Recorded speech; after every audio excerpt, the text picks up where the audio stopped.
Hey, my name is Fallstrom and I'm a plant and light expert at Heliospectra. Today I would like to talk a little bit about the poster we presented at Light Symposium 2021. If you're not familiar with it, it's the International Symposium of Light in Horticulture. It's held every fourth year. This year it was hosted by the Swedish Agricultural University, and we at Heliospectra was proud sponsors. We presented a poster with the title Growth Efficacy from Electricity to Plant Growth. Photosynthetic Photon Efficacy, or short PPE, it's a way of describing how efficient a grow light is. The PPE includes light that falls between 400 and 700 meters, also known as the PAR region, which is the light that drives the photosynthesis. And when you calculate the PPE, the far red light that lies between 700 and 800 nanometers, it's then excluded from that.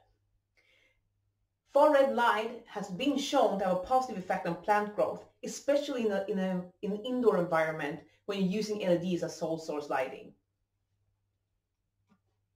So we want to look more into growth efficacy, which is rather how the plant performs under the light.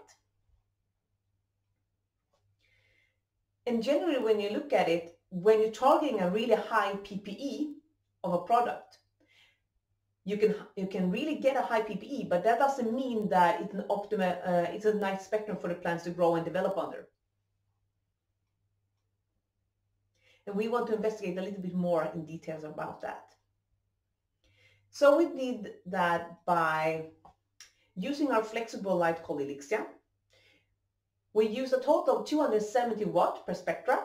One spectra included PAR light, which then was only light between 400 and 700 nanometers. And then we had one that included PAR as well as far red, so 400 to 800 nanometers. When we looked on the spectral composition, they were very similar when you come into the PAR region, but one of them had added far red on top of that. The light that only included PAR light had a higher PPE than the spectrum that included far red. It was actually, the PAR light actually had like 6.1 higher efficacy. And to investigate this, we used two different kinds of crops. We used a herb called lemon balm and we used a lettuce. We did an experiment on them and looked on how the performance of the growth were. And we repeated this experiment 3 times.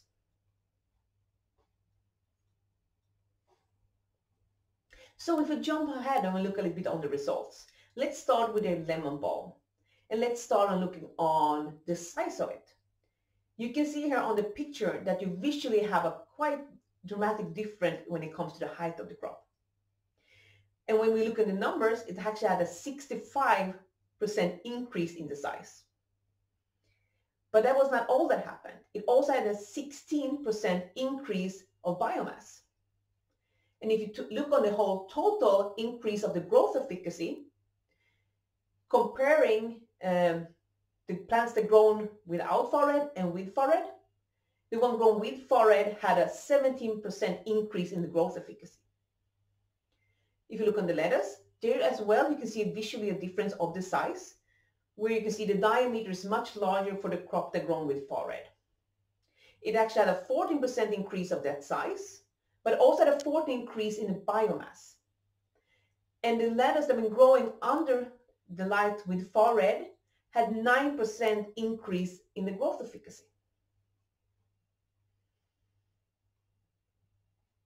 So if you summarize this and we look on the conclusion we could make, by including far red in the growth spectrum, the PPE is reduced.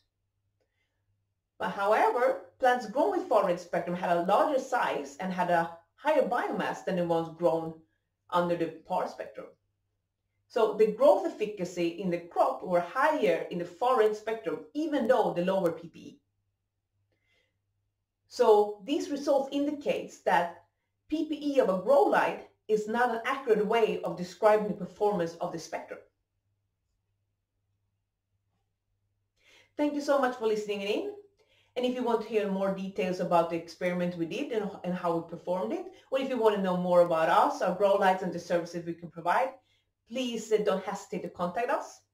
If you want to know more, visit our website where you can look on the Grower Center, our blogs, and other information. Or you can just call us or email us, and we'll be more than happy to continue our discussions. Take care, and we'll see you.